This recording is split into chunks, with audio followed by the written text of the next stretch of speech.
megahertz, musically yours. Time is exactly 4 minutes past 6. You're listening to 101.3 FM Rainbow. And yes, this is the Health Hour, and my name is Raj Gunashekar. Beautiful evening. It's very cool out there, and today's going to be a very nice topic, in fact, for this weather.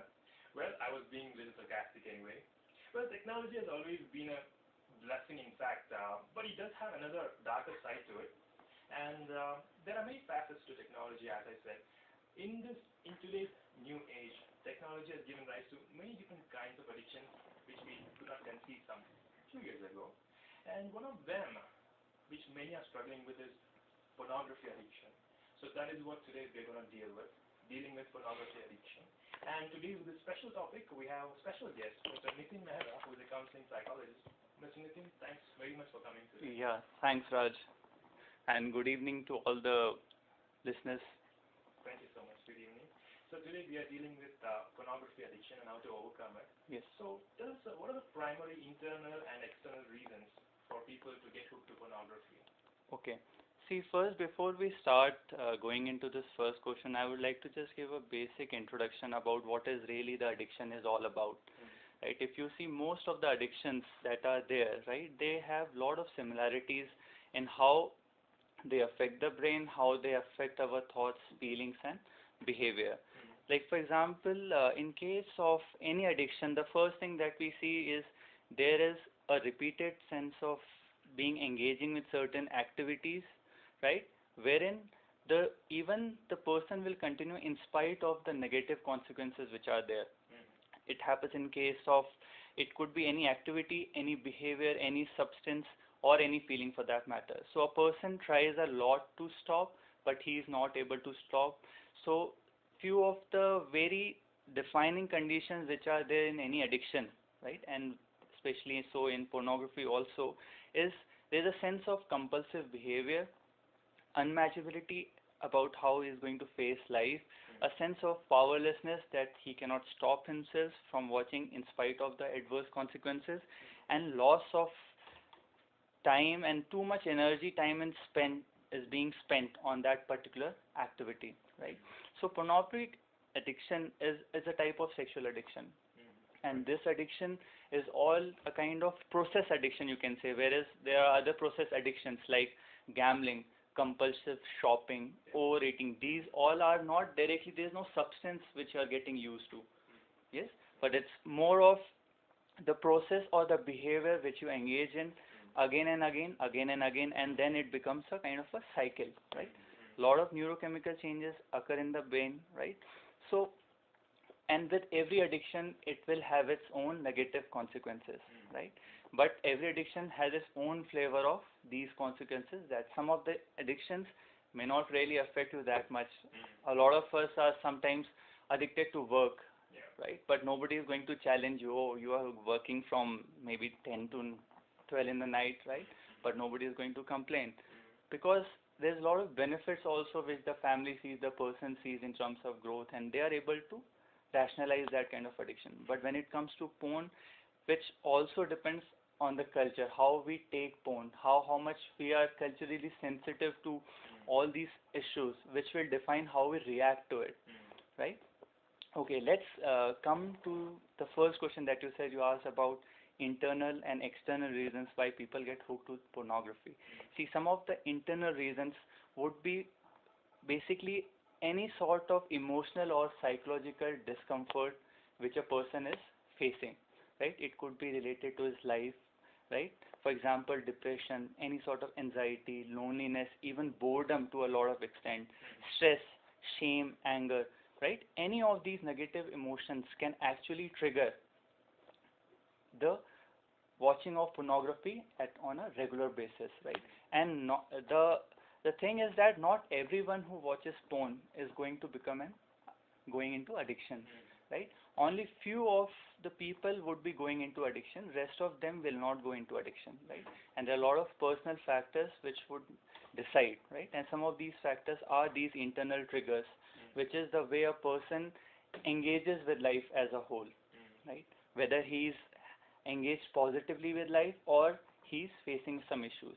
But nonetheless, sometimes it's very interesting that even though a person is feeling a lot of negative emotions and he actually engages in this type of addiction, watching pornography, right, over internet or over mobile phones or laptop, but even sometimes positive emotion, that maybe some sense of achievement or some great thing which he has done over the day makes him feel that now he deserves that sense of high, right?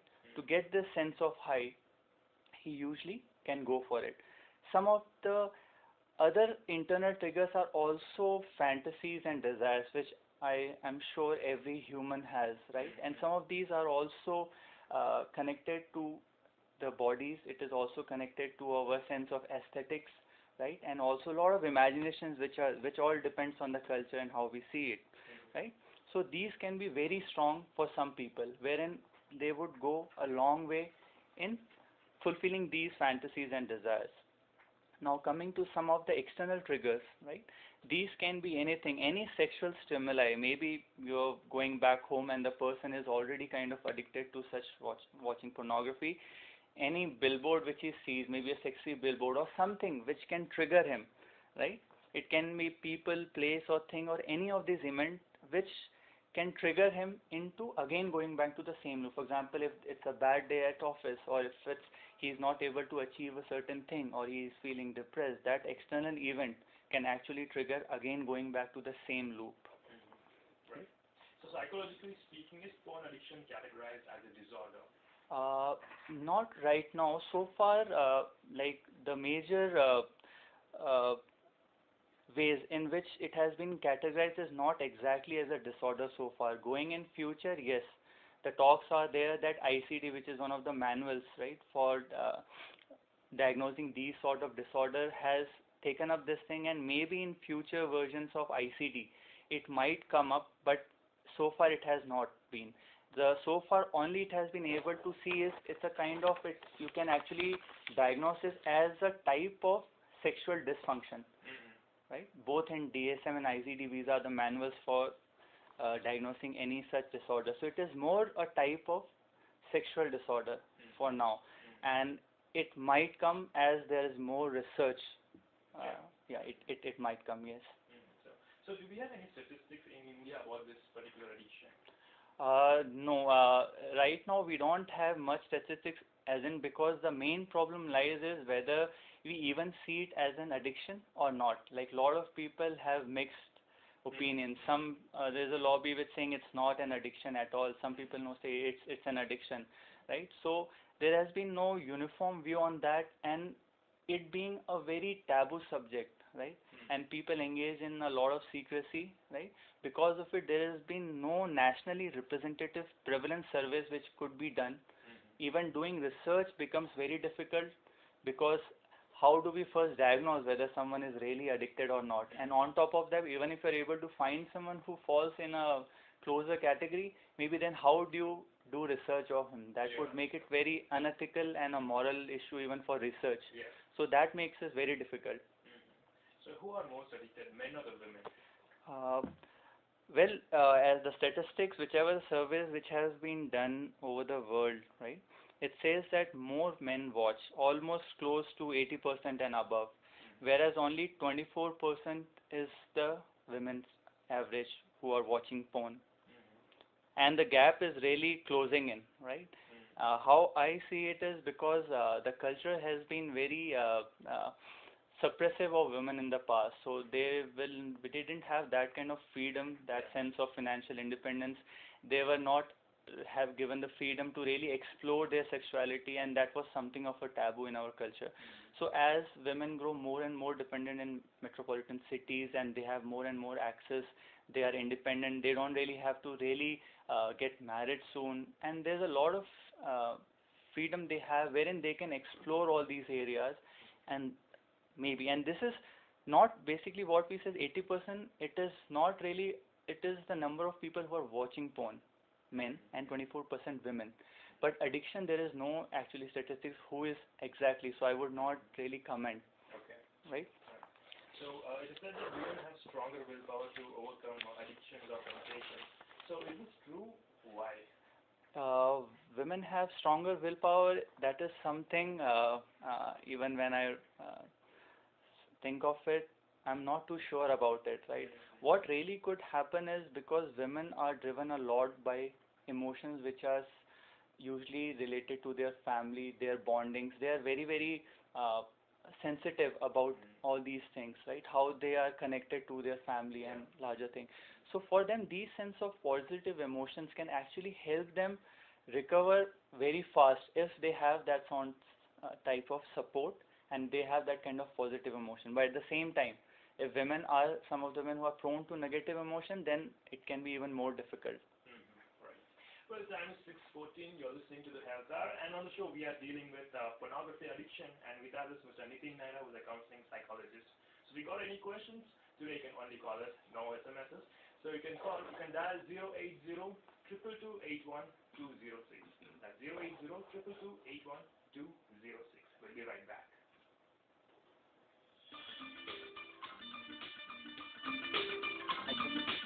You're listening to 101.3 FM Rainbow, and this is the Health Hour. I'm your host Raj Gunashekhar, and on the show we are dealing with pornographic addiction. And with us is our special guest, Mr. Nitin Mehra, who's a counseling psychologist. Mr. Nitin, now speaking about in the previous segment, you gave us a statistic about men and women who are addicted more or less. So why are men too weak when it comes to abnormal sexual behaviors? When it comes to men, I think it has something to do with evolutionary science as well, which, I mean, there are a lot of ways in which we can interpret the data which is available. So, according to, if we go by the evolutionary science, it says men have been so from the past, like they have always been traveling in the past, like from all those 2 million years of evolution, if you say, they have always been focused in a way of going out, looking out for multiple mates, right? And their biology is so that it actually predisposes them for more of such sexual behaviors, and more so because it has been culturally been accepted. Had it been the women would have had equal status as men in the past, maybe this would have not been so. They would have been equally having exposed to such sexual behaviors. Right? So it's more about how culturally we have been programmed over the million years of our existence. Sure. And who are affected more because of the porn addiction? Is it the married partners or people who are single? I think both, I guess, as per the statistics also, because the same people who watch these pornography when they're at a teenage or in their college, right? The same people get married after a while, right? After a decade or so. Yeah. And these people would again be having the same issue because it may continue. So where does children and teenagers fit into this picture? Right. Children and teenagers are at an age where there is a lot of sense of exploration, sense of unknown adventure, right? And also by that age, the brain has not really matured that enough to handle all these emotions, right? Especially sexual urges and stuff like that. So it becomes a little difficult.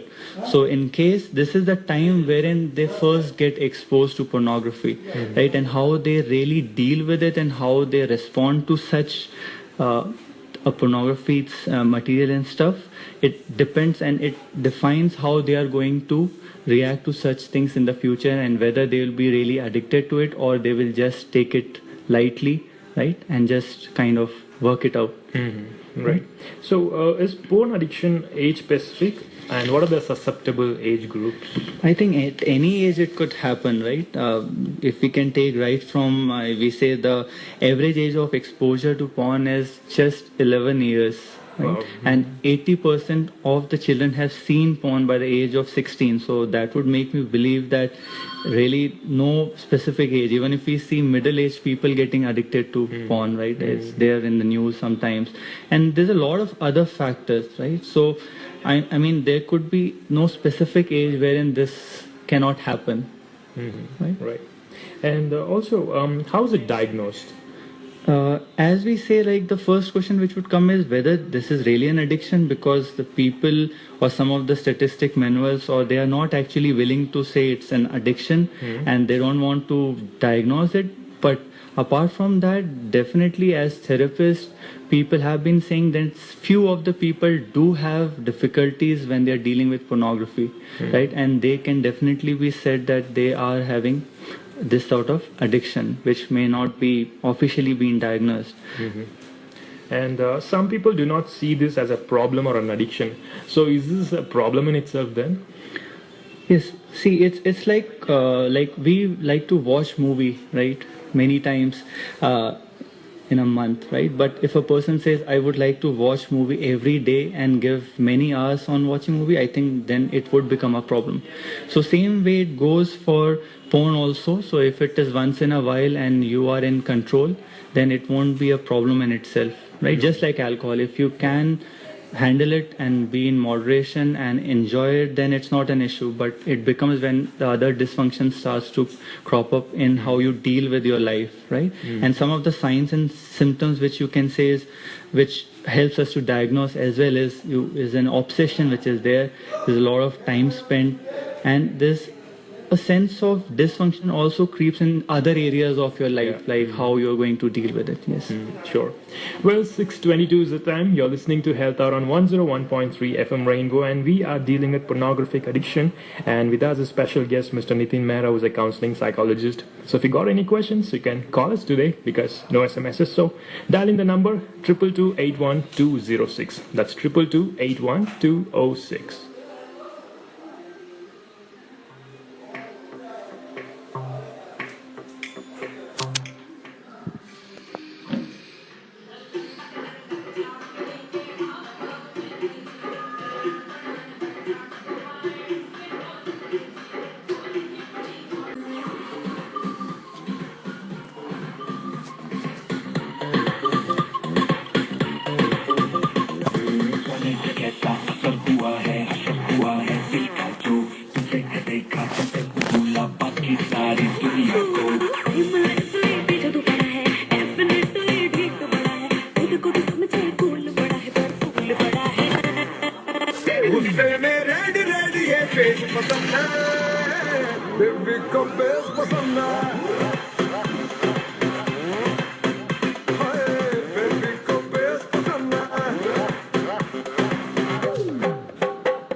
Seven is the time. You're listening to 101.3 FM Rainbow, and this is the Health Hour. On the show, we are dealing with pornographic addiction, and with us is Mr. Nitin Mehra, who's a counseling psychologist.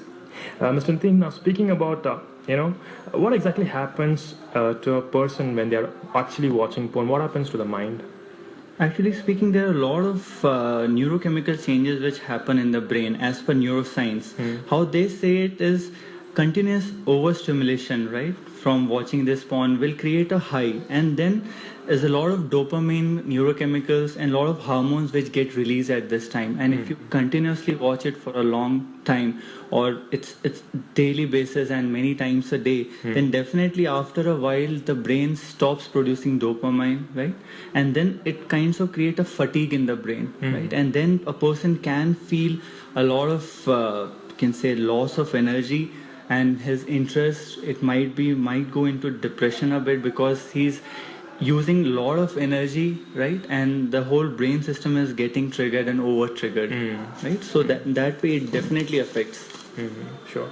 And what are the consequences on marriages and relationships as a result of pornography addiction? Yes, because pornography is all about having the stimulation from this visual stimuli, right? So you're always watching porn and these images, and you're actually not dealing with the actual person out there or the actual woman, right? So in this case, or the actual man for that matter. So in relationships, marriages, you already have really desensitized yourself to some of the very subtle pleasures that we can have with the pleasure, because you're already getting kind of desensitized to these stimuli. And to really have the same fantasies and same imaginations work out with a real actual person sometimes gets difficult, and that is where you can have a loss of good sexual life with your partner. And even you lose out on a lot of time wherein you need a lot of time to bond with your family, with your wife. That all time goes into these addictions. Yeah. So if this addiction is found either in husbands or wives, how can they help and support each other without being judgmental or critical about each other? Yeah, first thing is for any one of them is to understand that you have to first understand what is this addiction all about, what it means to really watch porn, right? So the key is to understand. If both the partners understand this thing, then they can really connect, reconnect, share their feelings, what are their desires, what are their cravings, so that maybe some of it they will be able to manage the frequency of watching this porn, and maybe the other person can help them come out of this addiction. Right. And speaking about physical and mental health, how does this addiction affect the physical and mental health of a person? Like as we said, mental health, if he's really addicted, then definitely there would be, as I said, there's a sense of desensitization. But when it comes to physical, again, you are so much involved in watching these things, and there's so much of neurochemical activity, hormones, everything is getting released, right? Definitely it can cause some, if you give too much energy to something, definitely you'll have less energy. Yeah. But it is only when you're watching porn to a very large extent and not in a moderation. But for normal casual porn viewers, it should not create that much of an issue. Right. Are there any myths about pornographic addiction? Yes, some of the myths are when people get married, their pornography addictions will stop. Right? My teenager probably hasn't been exposed to pornography, as we said. Right? And viewing porn is only a problem among men. These can be some of the myths. Right. And none of them are absolutely myths. Yeah, yes. Right. And how does this affect one's productivity at workplace? Just like any other distraction, if you have any personal issue which you are taking to the office and getting distracted, you are thinking about it or maybe trying to watch it in the office itself, then this definitely has a cost, right? And the person will get distracted and will not be that much productive in office. Sure. And if this pornographic addiction is not dealt with, what kind of complications can it lead to? It's not dealt with, then there can be a lot of issues like intimate relationships get damaged, right? There's an increased sense of shame and guilt, right? There's a lot of interference with work or school productivity, including loss of career if it really goes over the board. Financial issues, legal troubles, risk of dissolution of a marriage, right? Increased risk of sexually transmitted diseases, because I've spoken to some people who, after engaging in these porns and all, they really can go to the level where they can end up being with prostitutes and other such areas, right? So these are some of the effects. Like if I go with one of the statistics, you can get how much complicated this addiction can. For 80% of the college students in India watch porn. So 40% of them may be watching rape porn, right? So 76% people said that watching rape porn leads to the desire to rape a woman. It can be that difficult at times. And if a person is not of sound, is not having a mental balance wherein he can really control these desires as fantasies, it can go into criminal offenses. That sounds very alarming. Well, 6:33 is the time. You're listening to Health Hour on 101.3 FM Rainbow, and I'm your host Raj Gunashekar. So if you got any questions, call the number 080-222-81206. Once again, that's 222-81206. Well, coming up next is another beautiful number, and this song especially goes to our chief guests, our wife and cute kid, Shipra and Shivansh.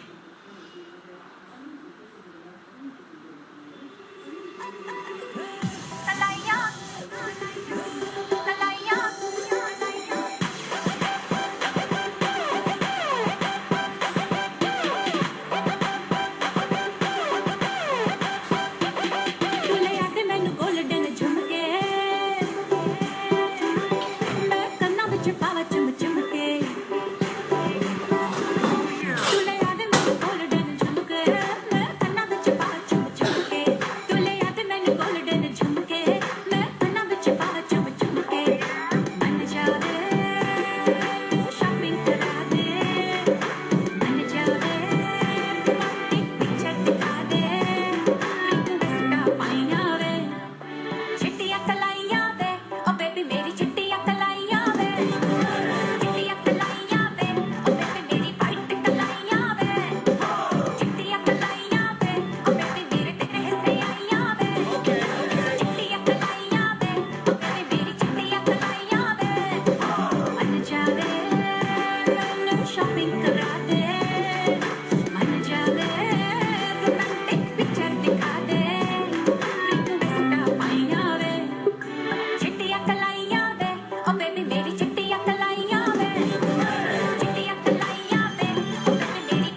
everyone. This is the Health Hour. I'm your host Raj Gunashekar, and on the show we are dealing with pornographic addiction, and with us a special guest, Mr. Nitin Mehra, who's a counseling psychologist.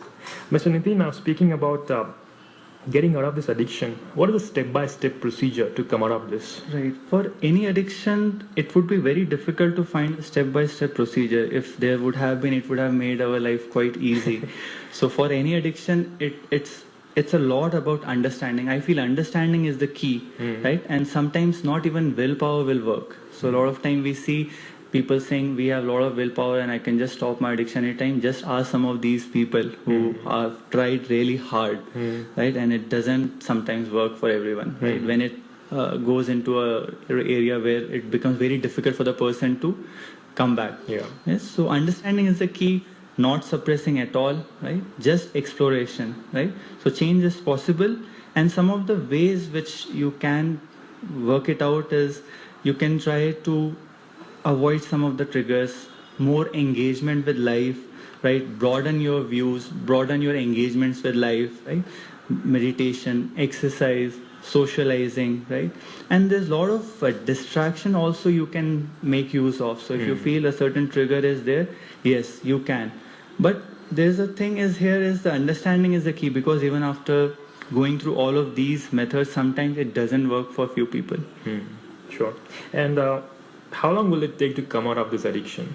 Right. There is no particular stats about how much time would it take, right? Since also we don't know whether you can still put it as a disorder because there are no identifying features, and there is no identifying what's the kind of progression a person can have with this issue. And there's a lot of secrecy. So we have no statistics, and more than coming out, I think it is more about trying to understand, reducing the frequency if possible, and if it still doesn't work, maybe take some professional help.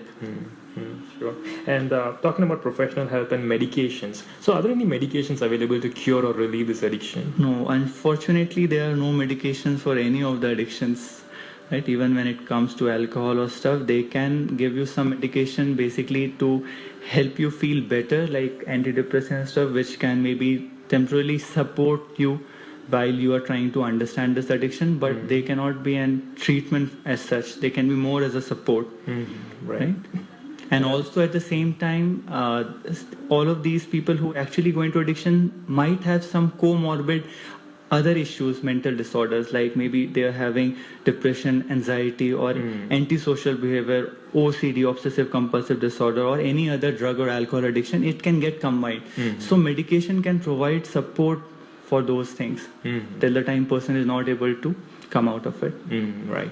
As I said in the beginning, technology has given us everything at our fingertips today, including pornography. Right. So when it can be accessed so easily, how can a person overcome it, that temptation? Yes, I think how we see it is just like we have nuclear buttons, right? So most of the countries have nuclear buttons where we really now are in urgent need to find that psychological intelligence. So for so many years, we have not been able to work on our psychology. So the more we are able to understand our psychology, right, and understand who we are and what should be a human criteria and how should be ethical, moral things worked out, we need a very right foundation of life, basically, right from the kids, so that we are able to engage with life in a very productive manner. I think that right foundation is the thing which can help us, because technology is it's not a problem in itself, but the person who's wielding that technology, it all depends on him. Absolutely. So as a professional counseling expert, you would have met a lot of people who have been addicted to pornography. So what exactly happens during a counseling session? Well, it's for me, as there are a lot of different therapists out there and they have their own ways of seeing things, how they can work out with pornography, right? But the way I try to work is basically about exploration. So it's a very individual exploration which will go, as not every person is the same. He's dealing with different things. He is having different triggers. He's having different sense of engagement of life. His meaning and purpose of life is different. So we are going to explore all these factors which are actually wanting him to escape from life. So there must be some pressures which is actually pushing him into going for such seeking high in a way, right? So multiple factors. It can be pleasure, it can be pain. So basically either it is chasing of some high, or it could be running away from some pain in your life, right? Could be physical, psychological pain, right? And other than that, there are a lot of different therapies which can be done, like CBT, group therapy, EMDR, right? Alternative therapies such as art therapy, which they can try. But the therapy which I try is more of existential therapy. Right. Well, 6:42 is the time. Plenty of time for your questions. So if you got any questions, don't type in, but dial in. 080-222-81206. It's 080-222-81206 is the number, and we are dealing with pornography addiction. And with us is Mr. Nitin Mehra, who is a counseling psychologist.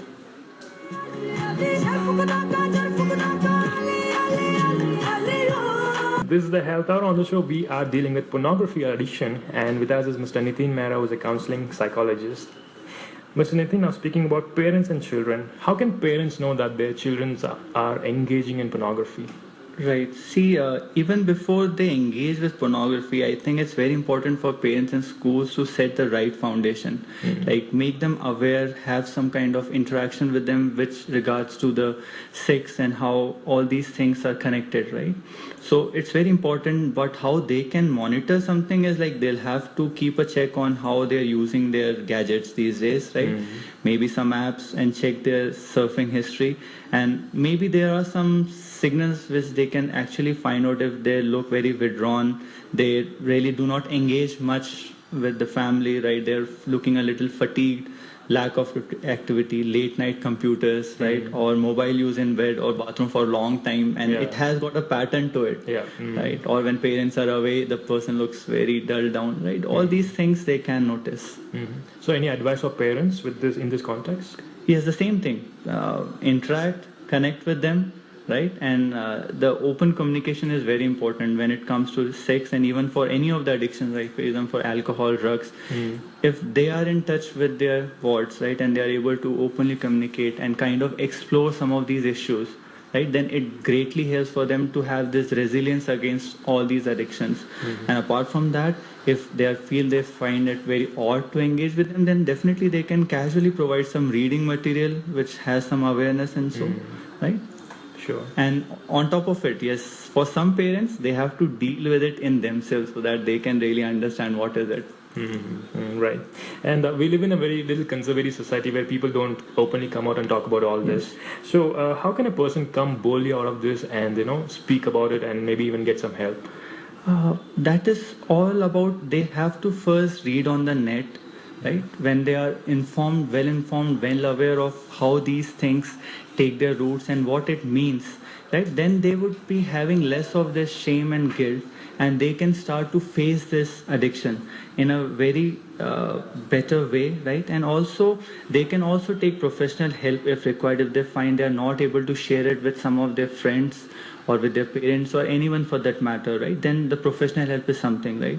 And there's a need for a lot of awareness programs, and some of the movies like Dear Zindagi, where SRK is the psychologist there, Alia Bhatt is the client who's dealing with some of the relationship issues. So I think this taboo around mental disorder has to first break in the society, because among mental disorders, I think porn addiction would be something at a very difficult level, right? Wherein people find it very difficult to share, and they are very secretive about all these things because it's a taboo in our culture right now, and for that matter, any culture abroad as well. Yeah. Well, last 10 minutes left in the show. You're listening to the Health Hour on 101.3 FM Rainbow. So if you got any questions, dial in 080-222-81206, and we are dealing with pornographic addiction, and with us is Mr. Nitin Mehra, who is a counseling psychologist.